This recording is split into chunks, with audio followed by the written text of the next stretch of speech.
नमस्कार दोस्तों, स्वागत है आप सभी लोगों का Sonu study classes YouTube channel में। दोस्तों मैं आप लोगों को NCERT book class 10th Hindi chapter 1 पद सूरदास। सूरदास के पद के 4 पद व उनके अर्थ मैं आप लोगों को इस वीडियो में बताऊंगा।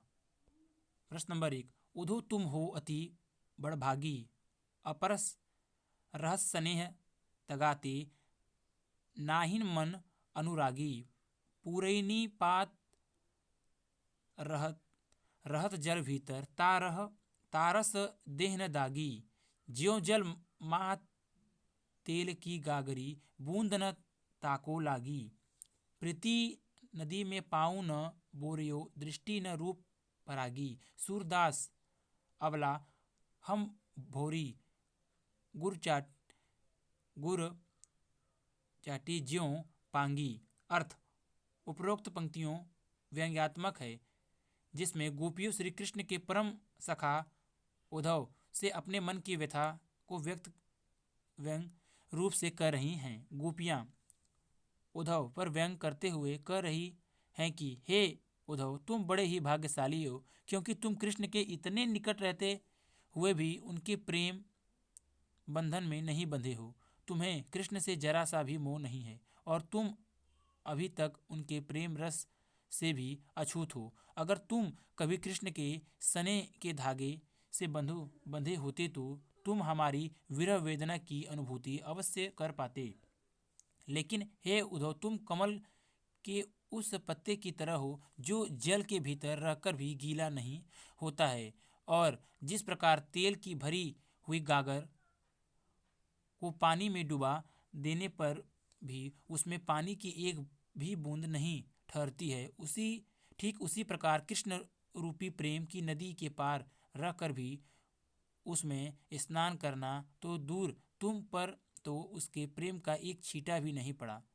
तुमने कभी भी कृष्ण रूपी प्रेम की नदी में अपने पैर तक नहीं डुबोए और न ही कभी उसके उनके रूप सौंदर्य का दर्शन किया। इसलिए हे उद्धव, तुम विद्यमान हो जो कृष्ण के प्रेम से बंधे नहीं हो। लेकिन हम गोपियां तो बहुत भोली भाली हैं। हम तो कृष्ण के प्रेम में कुछ इस तरह से बंध गई हैं जैसे गुड़ से चीटियां चिपक जाती हैं।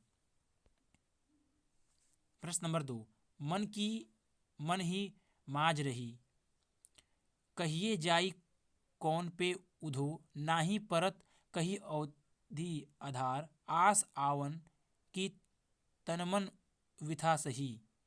अब इन जोग संदेशनी, सुनी सुनी विरहिनी, विरह दही चाहती, हुती गुहारी, जीत ही ते उत ते धार वही, सूरदास अब धीर धरही, क्यों मर्यादा न लही।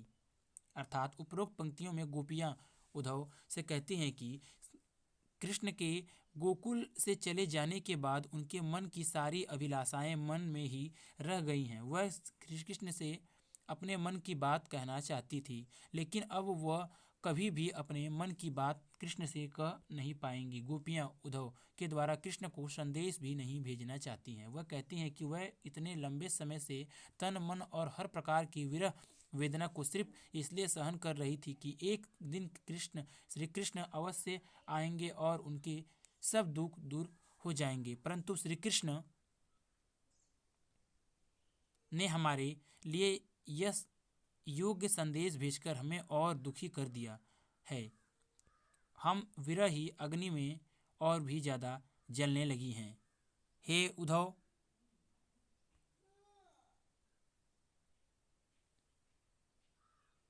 जलने लगी हैं।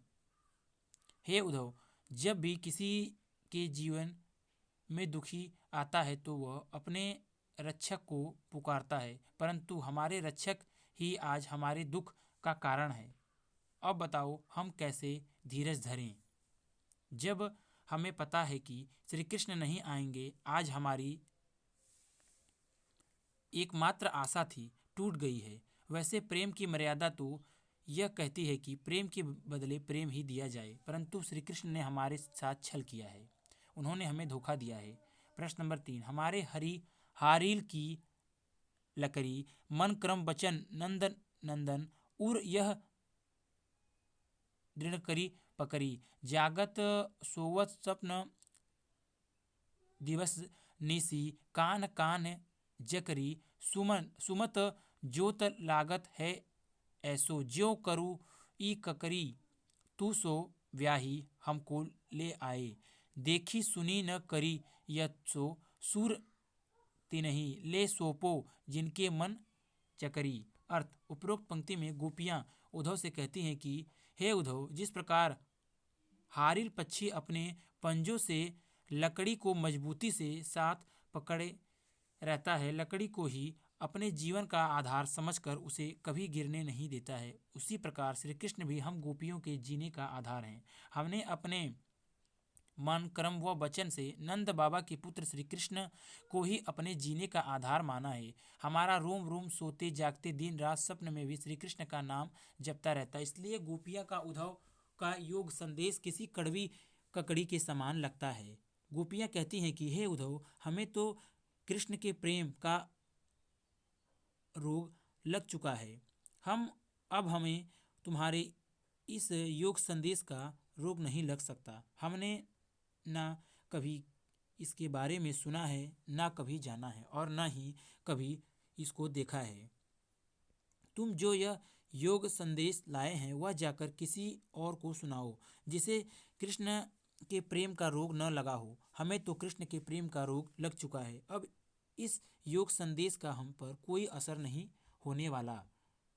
प्रश्न नंबर 4, हरि हैं राजनीति पढ़ी आए, समुची बात कहत मधुकर के, समाचार सब पाए। इक अति चतुर होते पहिले ही, अब गुरु ग्रंथ पढ़ाए। बढ़ी बुद्धि जानी तो उनकी, जोग संदेश पठाए। उधो भले लोग आगे के, पर हित डोलत धाये। अब अपने मन फेर पाइए, चलत चू होते चुराए। ये क्यों अनीति करे आपुन जे, और अनीति छुड़ाएं। राजधर्म तो यह सूर जो, प्रजा न जाही सताए। अर्थ, उपरोक्त पंक्ति में गोपियां कहती हैं कि उद्धव तो पहले से ही चालाक है, और कृष्ण के द्वारा उसे राजनीति का पाठ पढ़ने से वह और भी चतुर हो गया है, और अब वह हमें छल कपट के माध्यम से बड़ी चतुराई के साथ श्री कृष्ण का योग संदेश दे रहा है। गोपियां व्यंग्यपूर्ण उद्धव से कहती हैं कि कृष्ण ने राजनीति बहुत पढ़ ली है, अब वह किसी चतुर राजनीतिक की तरह हो गए हैं, इसलिए स्वयं न आकर उन्होंने उद्धव को हमारे पास भेजा है। वह कहती है कि वैसे श्री कृष्ण पहले से ही बहुत चालाक थे, लेकिन अब उन्होंने बड़े बड़े ग्रंथ पढ़ लिए हैं, जिससे उनकी बुद्धि काफ़ी बढ़ गई है, इसलिए उन्होंने उद्धव को हमारे पास योग संदेश देकर भेजा है, और वह उद्धव से ही यहाँ के सारे समाचार प्राप्त कर लेंगे। उद्धव जी की इनमें कोई गलती नहीं है, इनको तो दूसरे का कल्याण करने में बड़ा आनंद आता है। गोपियाँ उद्धव से कहती हैं कि आप जाकर श्री कृष्ण को यह संदेश दीजिए कि वह जब गोकुल से मथुरा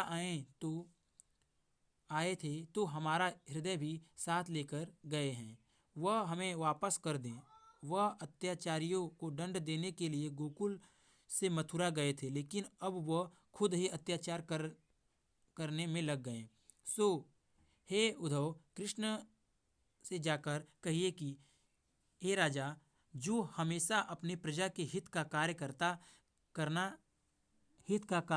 करना चाहिए, उनको कभी दुख नहीं देना चाहिए, और यही राजधर्म है। अगर वीडियो अच्छी लगी तो वीडियो को लाइक करें, शेयर करें, कमेंट करें, और नेक्स्ट वीडियो के लिए चैनल को सब्सक्राइब जरूर करें। Thank you for watching.